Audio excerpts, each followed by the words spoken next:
of the whole chapter is the power of positive perspective. So there's going to be 3 sections, and that's going to be the grumpy attitude, the sullen attitude, which I had to look up because I really hadn't heard that word before, the sullen. And then the third one's going to be maintaining a positive outlook. So I'm going to base this whole chapter on this verse. I hope you guys can see it. It's not too bright.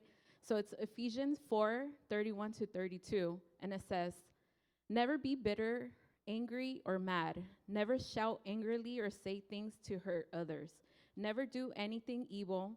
Be kind and loving to each other. Forgive each other the same as God forgave you through Christ."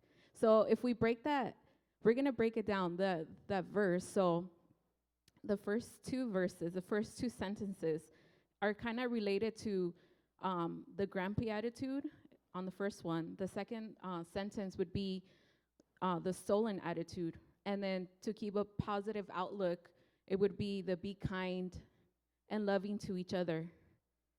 So that's how we're going to break it down. So have this verse in your mind, work on it, because I feel like that's really our focus, and that's how we should be living.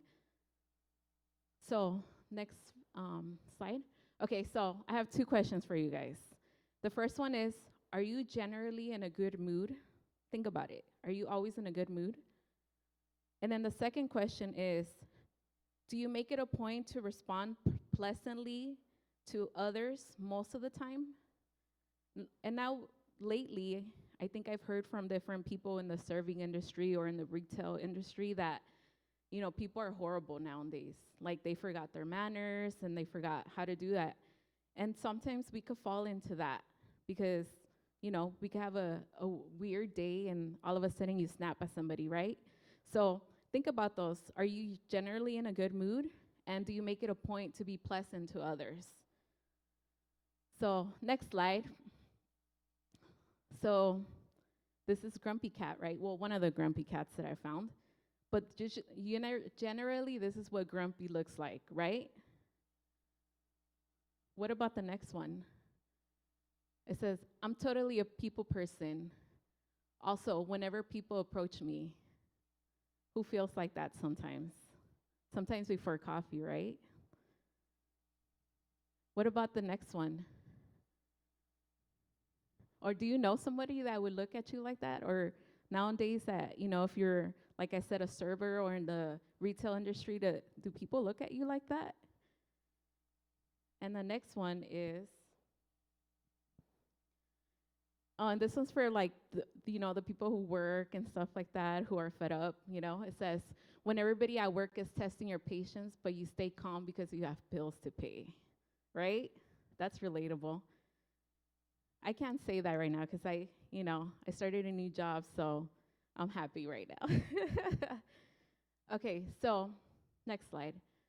So as you could tell from the pictures, we're going to be talking about the grumpy attitude, which is pretty interesting. I don't know. How many of you guys think are grumpy?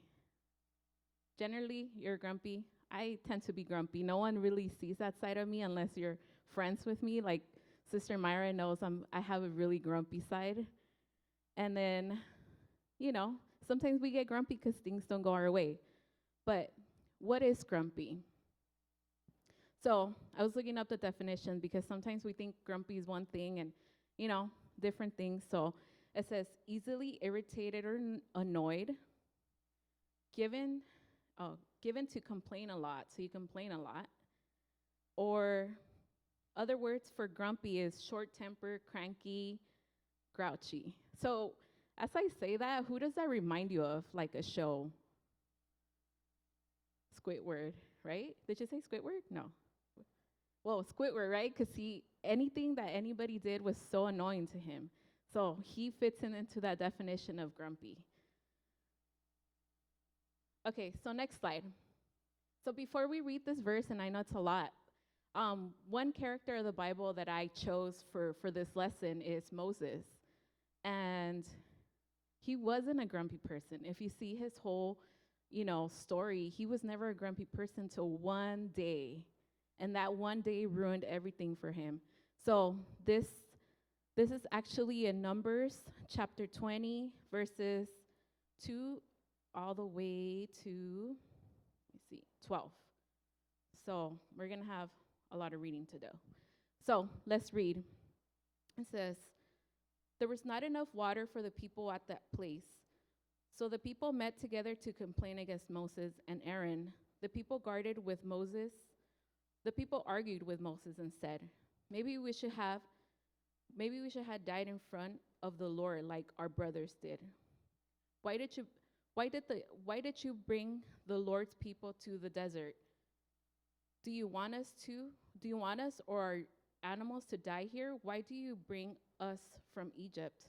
Why did you bring us to this bad place? There's no grain, there's no figs, grapes, or pomegranates, and there's no water to drink. So Moses and Aaron left the crowd of people and went to the entrance of the meeting tent. They bowed down to the ground, and the glory of the Lord appeared to them. The Lord spoke to Moses and said, Get the special walking stick. Take your brother Aaron and the crowd of people and go to the rock. Speak to the rock in front of the people, then the water will flow from the rock and give the water to the people and their animals. Get the special walking stick, take your brother Aaron and the crowd of people and go to the rock. Speak to the rock in front of the people, and then you'll get water. So I added that again. The walking stick was in the holy tent in front of the Lord. Moses took the walking stick as the Lord said. Moses and Aaron told the people to meet together in front of the rock. Then Moses said, You people are always complaining. Now listen to me. I will cause the water to flow from this rock. Moses lifted his arm and hit the rock twice. Water began to flow from the rock. And then the people and the animals drank the water. But the Lord said to Moses and Aaron, You did not trust me enough to honor me and show the people that I am holy. You did not show the Israelites that the power to make the water came from me. So you will not lead the people into the land that I gave them. So this is a lot, right? So if you guys know, Moses was raised like an Egyptian. Then he led his people, and then the Israelites were going to go to the promised land. But a lot of things happened in between, from being to the desert to the promised land. There was a lot of things, they were used to having everything handed to them in Egypt, even though they had to work hard. And even in the desert, they didn't have enough. They had just enough for that day, but they wanted more. So what do we see in Numbers 20?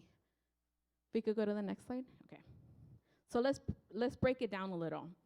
So God gave Moses specific instructions, right? As I was writing this, I'm like, it was only 3 instructions that the Lord gave him. So the first one was to get the special walking stick, right? The second one was to take his brother Aaron and the crowd of people to the rock. That's 2. And the third one was to speak to the rock in front of the people. Then the water was going to flow out of the rock so they could drink water, and the animals too. But what did Moses do? He hit the rock, right? Not only once, but twice.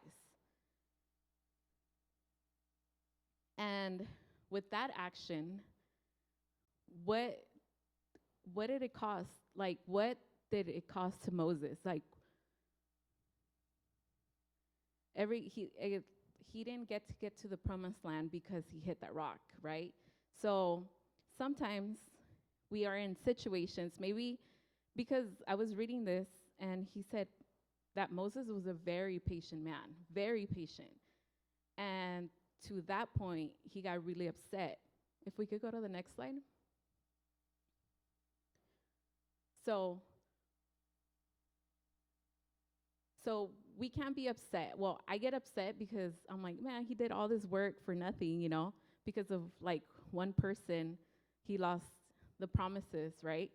So, so what led up to Moses outbursting like that? Because that could happen to anybody. It could happen to me. It could happen to you. It could happen, and it can happen at any moment because sometimes we go through things, maybe personal things, and when we just burst out on other people, which is sometimes not their fault. Like, it wasn't the rock's fault how Moses felt, but yet he still hit the rock.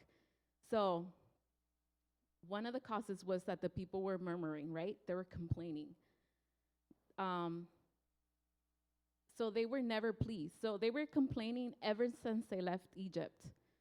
Maybe at the beginning they were like, yeah, freedom, da-da-da. But they got to the point where they started complaining and complaining and complaining.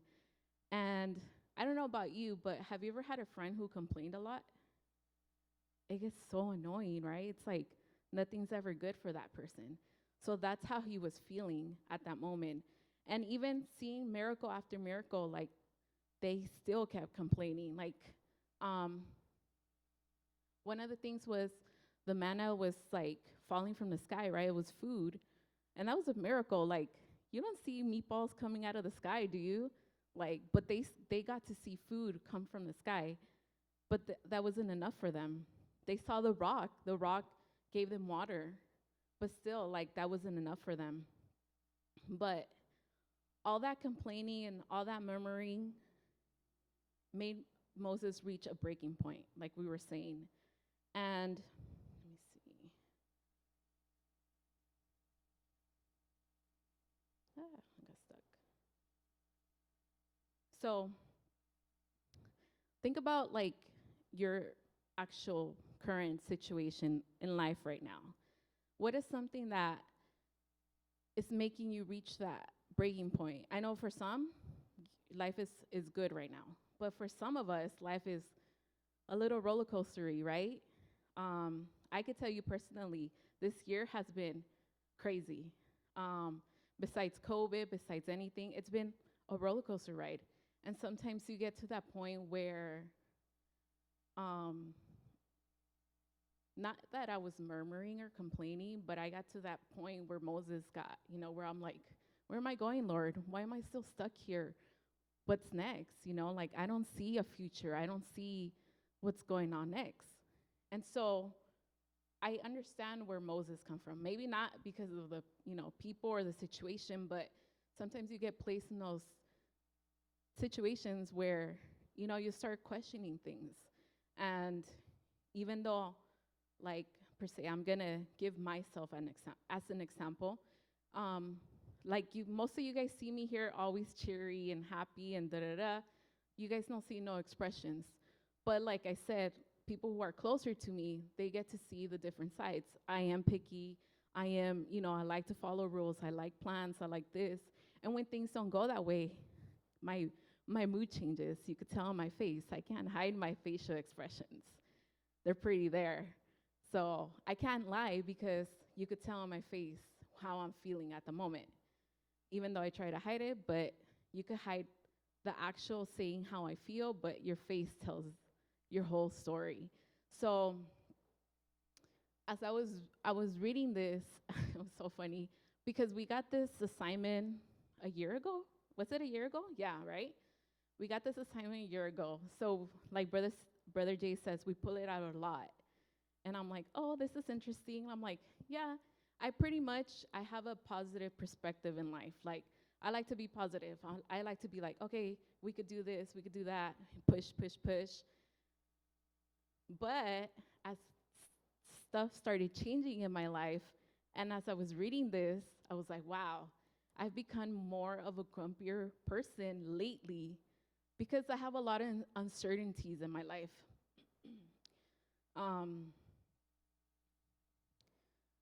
Yeah, there's a lot of uncertainties that I can't control, that I have no control of them, and that's why it turns me into a grumpy person. Let me give you an example of one of my grumpy moments, because I have a lot of grumpy moments. But say I'm the type of person that likes to multitask and get things done. So one Sunday morning, for some reason, I needed to go to Costco. So I was going to go before church and get that and get it out of the way and come to church. But my mom tells me, just go after. And I was like, oh man, I already made a plan. I'm like, okay, me voy a levantar at this time, and I'm gonna do this, and then I'm gonna run to Costco, and then bring it back, and then go to church. But she just like changed my whole plan, and I was like, I was in a bad mood the rest of the day. Well, no, till I got to church, because the church changes you. You could have the worst day ever, but you get here and you worship, and it's like nothing ever happened. But before that, I was like, I had a plan. Like, why do you have to change my plan? Like, I was just in a bad mood. I was in the car just very serious and driving to church. And I was like, oh, Lord, please forgive me before I go up here, because it's not okay. But stuff like that changes your attitude. So in that perspective, I hope I can relate to you guys. But my life has been a little uncertain, so I am more grumpier, and I was reading this, I was like, man, I really needed this now. So I'm trying to let the Lord change that in me. I'm still positive and stuff, but there's stuff I'm still like, I don't want to respond to things, because that's what happened. Moses responded. His action was the problem. It wasn't that he took the people or he did that. The action was the problem. And sometimes, every action has a consequence. It's like a reaction, right? Like we learn in science, for every action, there's a reaction. So it's how you react to the situation, what's going to get you in trouble, or your consequence. So the chapter has a couple of strategies. But the first slide, if we could switch the slide. I hope you like my pictures, by the way. Okay, so the first step for all this is, it says, as with any negative behavior, the first step to overcome it is to acknowledge the problem. So we got to be real with ourselves. You got to be honest with yourself and identify the problem. So my problem is that I'm too controlling, What for you guys, it might be different. For some of you, it might be that you're too chill or too, like, oh, I don't really care. It goes both ways. But try not to justify the problem, because sometimes we like to justify, right? Like, oh, I'm doing this because this. Like, say, for example, let me put myself an example. I could easily say, oh, I'm being grumpy because earlier that happened to me, I had a crazy couple months that I could justify my problems, but I can't, because then I'm just lying to myself. When you justify your problems, you're basically just lying to yourself. You have to be upfront and be like, well, this is a real problem. This is why I'm acting this way. This is, and you have to be truthful and honest to yourself. So, as we see this, as you identify your problem, do you need to make corrections? That's the question that I put there. Do I need to make corrections? I need to make corrections, of course. And I think as human beings, we're always making corrections and changes, and hopefully for the better, That's why we come here, to learn and to grow. But did you guys read the image? It says, what is the opposite of acknowledgement? It's denying, ignorance, renouncing, rejection, contradiction. So, and the next slide. So one of the things she put there, like, these are strategies to combat that grumpiness. And I think this was like one of the top ones, like the number one that everybody should be doing. So it's pray immediately upon arising. So that means like when you wake up. So as soon as you wake up, you start with prayer. And it says, don't wait until you're bombarded with stressors of the day. Get God on your side first thing in the morning. So I don't know if you guys have tried this, and I think we always talk about this, where We say, yeah, you should start praying in the morning. But how many of you have prayed in the morning and you've had a great day? I have, where like everything just falls into place. And what about those days when you don't pray in the morning? How's your day? It gets kind of crazy, right? It gets kind of stressful. Like, you're like, what did I forget to do? Like, why is this day any different from the next one? But it's because you forgot to pray. You forgot to get God on your side from the start. So one of the important things that I've learned here and that we're going to be talking about in Glow is to put on the armor of God. That's the first thing you should put on in the morning. So I don't know if you guys know, like I was supposed to memorize them, but do you think I remember? No, after we practiced this for so long. But there's different, I don't know if Amy could get me oh, you know what? I had it here. I'll read it. Let me pull it up.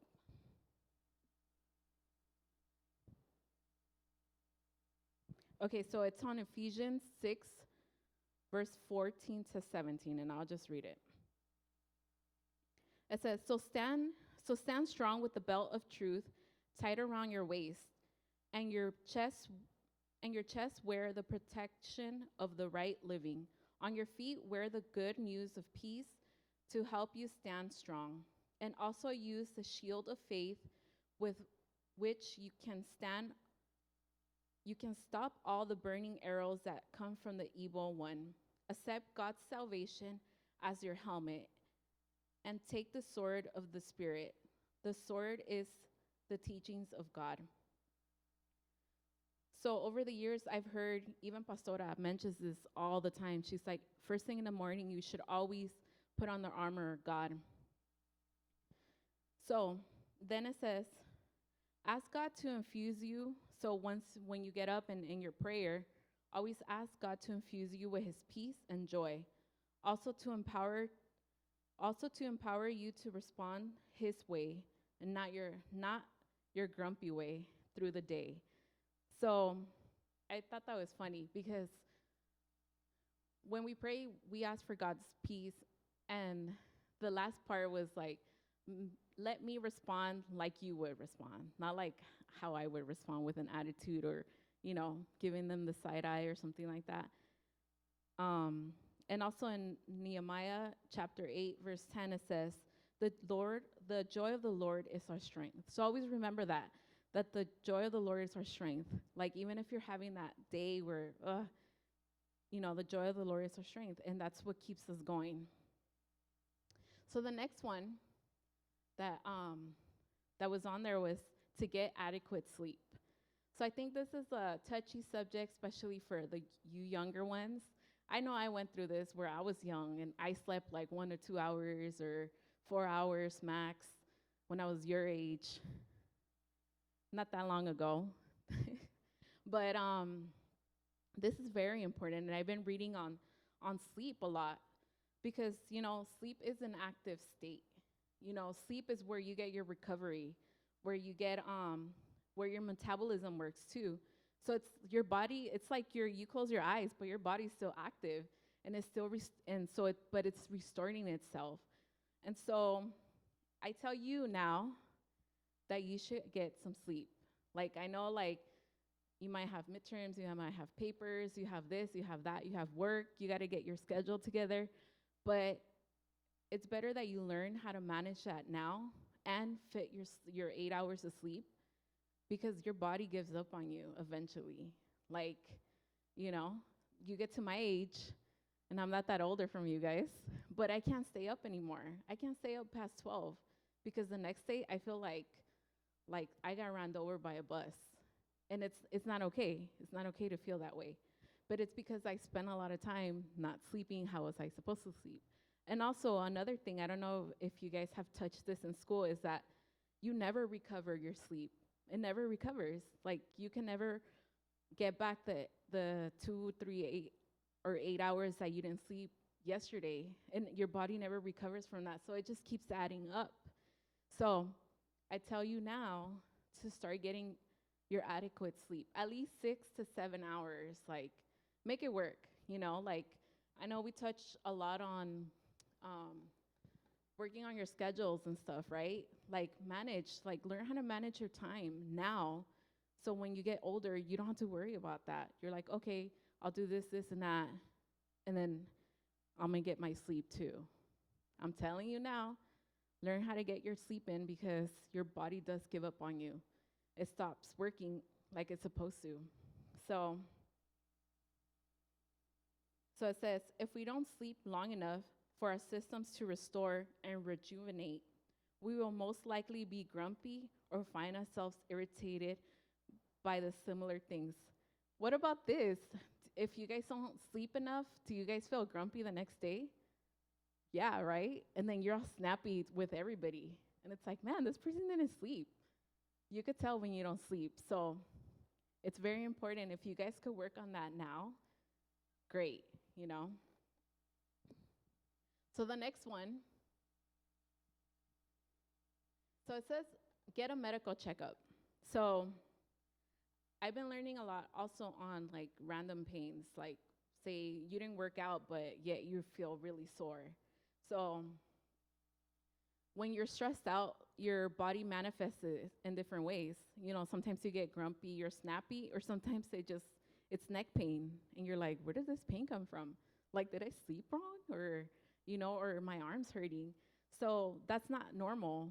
So if you see that it's something getting worse or out of control, then it's maybe time to get a medical checkup. But also work on, like I said earlier, on your stressors. Like, you know, you're supposed to do things, schedule yourself, you know. I'm still trying to learn that, but I'm getting back into my routine where I'm like, okay, I need to do this, this, and that.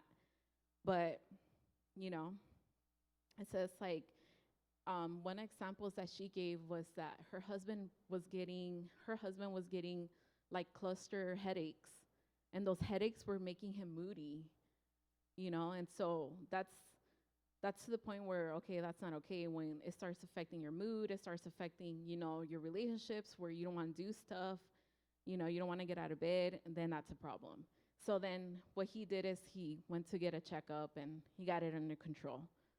So if you feel like you need a checkup, you should probably get a checkup if something's not going away. So the next one is exercise and diet. So ask yourself this. Are you having too much caffeine, sugar, or refined foods? Are you giving your body some exercise? And I don't mean like house chores. That's not exercise. Like actually going outside and, you know, stepping and walking and getting some sun, like a plant, you know. We're technically plants. So ask yourself those things. Like, are you having too much coffee? I know I cut my coffee consumption, even though you guys think it's a joke. With a lot of people that I talk, they're like, what? I don't drink coffee after 5 p.m. because I don't want it to affect my sleep cycle. So are you having too much of those indulgences? So it says, or are you exercising? It says, even a short period of stretching, walking, or any other forms of exercise can change your mood. So having you notice that maybe, okay, you're on the computer for like 4 hours, and you're like, oh, and you get up and stretch and walk a little, and you feel a lot better. So that's what she's talking about. Sometimes we need that little movement. Because now in our generation, I said our generation, but we tend to be on our computers 24/7, right? Especially if we have office jobs where they're all 8 hours, and we need some movement in our bodies. It also says, go outside and inhale fresh air and get the sun. How many of you guys actually go outside and like just sit there and enjoy the air, the fresh air? It's really kind of rare now, right? But it's something we should do because it changes your mood. It changes just your different perspective. So when was the last time that you guys walked around your neighborhood? Just, you know, just to have a walk to clear your mind. I don't know what kind of neighborhood you live in, but just be careful. Maybe go to the park or something, a good park.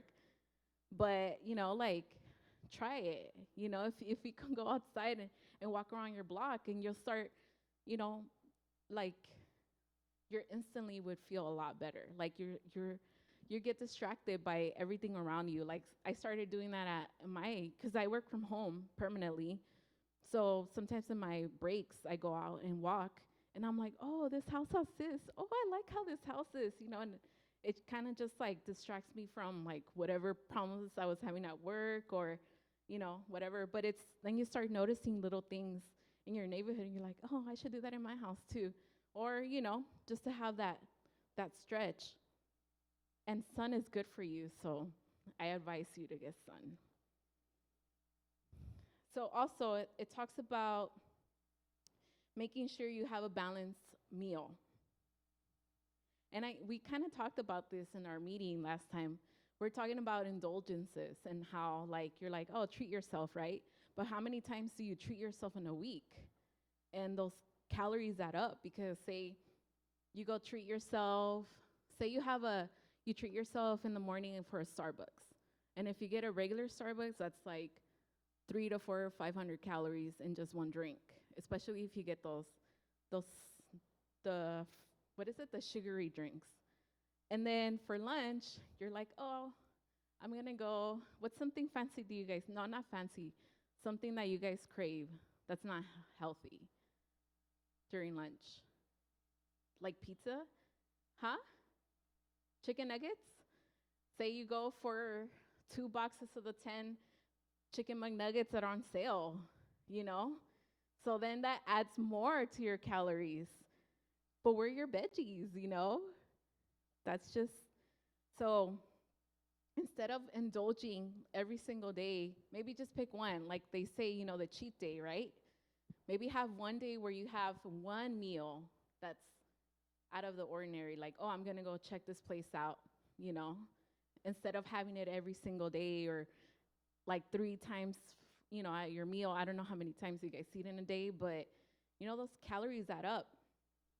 And not only that, some of the food isn't as healthy as, they're supposed to.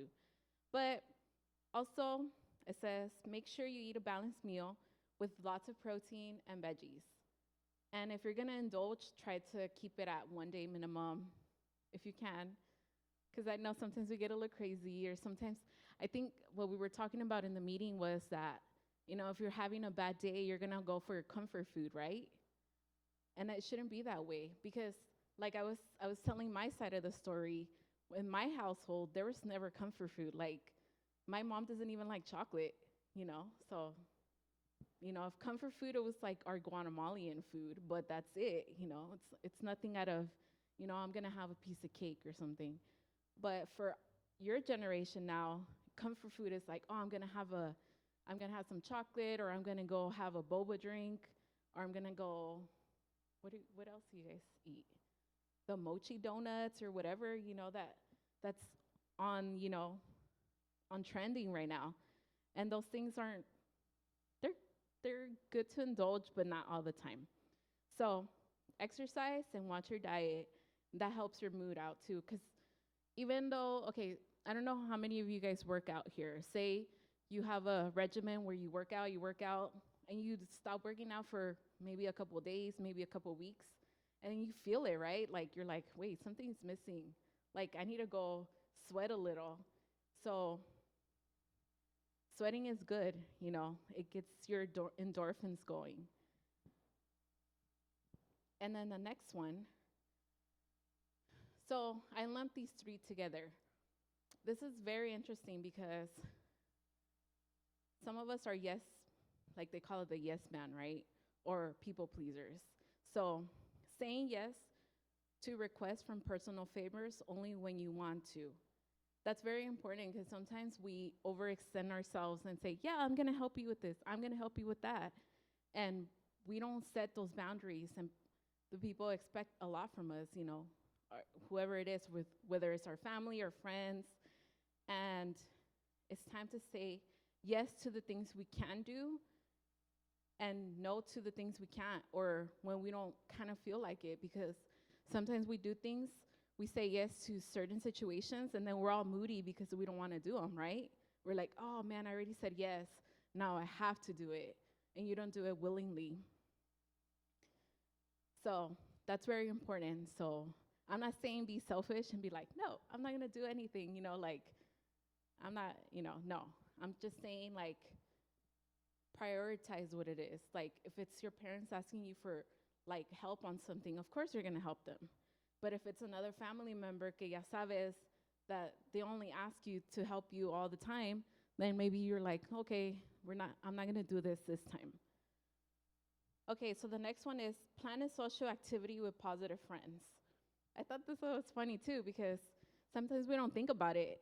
Like some of our friends could be not so positive, right? They're the nagging ones, the annoying ones. So instead of having a good time, you ended up like, oh man, I gotta listen to their problems again.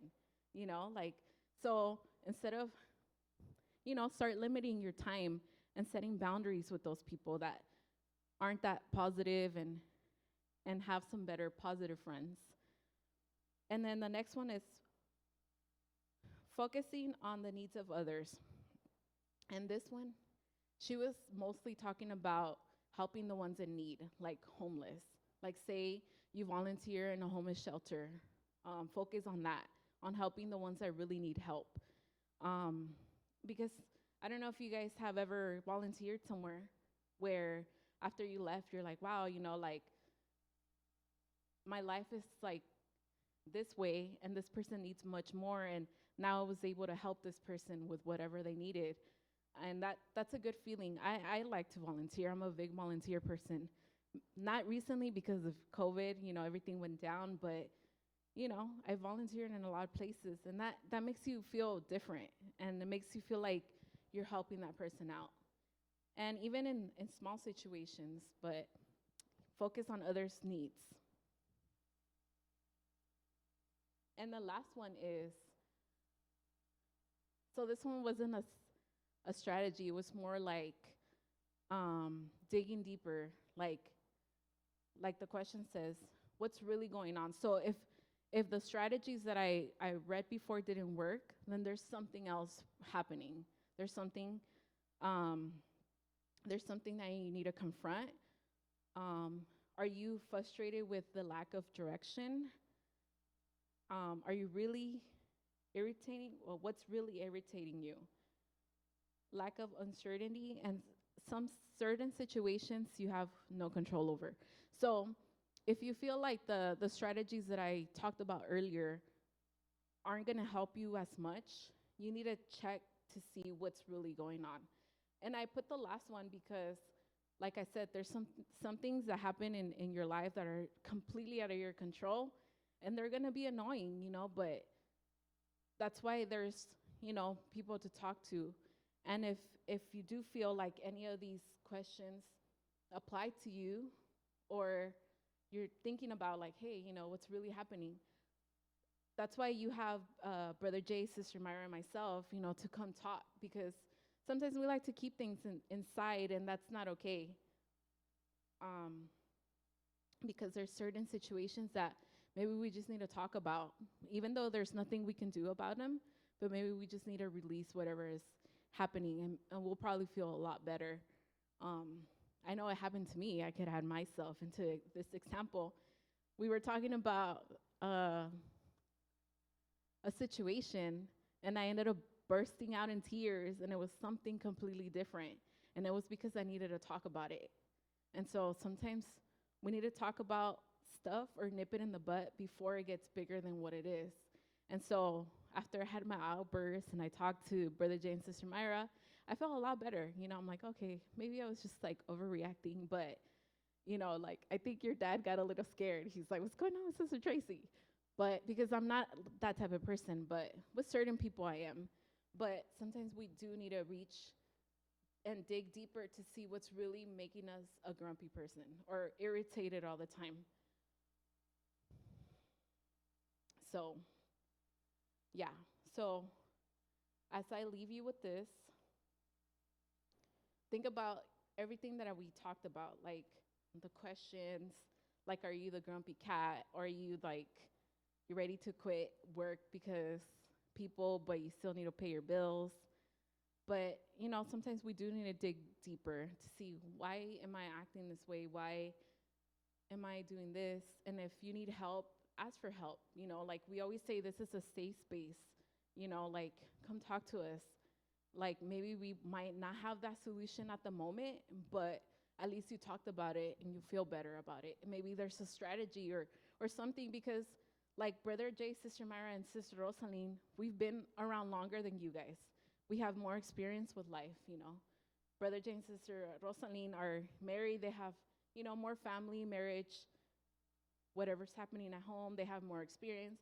For Sister Myra and myself, we've done the college life. We've done the career life. You know, we have different experiences where maybe you guys have a question and maybe we have an answer, or maybe you just need a shoulder to cry on or someone to listen to you. Sometimes that's all we need. We don't need advice. We just want somebody to hear us out. But if you think this is a situation, then yeah, talk to somebody. Also, we have the best pastors here. We could always talk to them. And also your parents, you know, like your parents are your number one people to go to and be like, oh, I'm feeling this way. But if you can't, then you have us. So I'm going to leave you again with this verse. We're going to focus on this verse. And it says, never be bitter, angry, or mad. Never shout angrily or say things to hurt others. Never do anything evil. Be kind and loving to each other. Forgive each other the same as God forgave you through Christ. Ephesians 4:31-32. And then next time we're going to do the sullen attitude. So I hope this was a blessing, and I don't think there's nothing to add. No? Okay.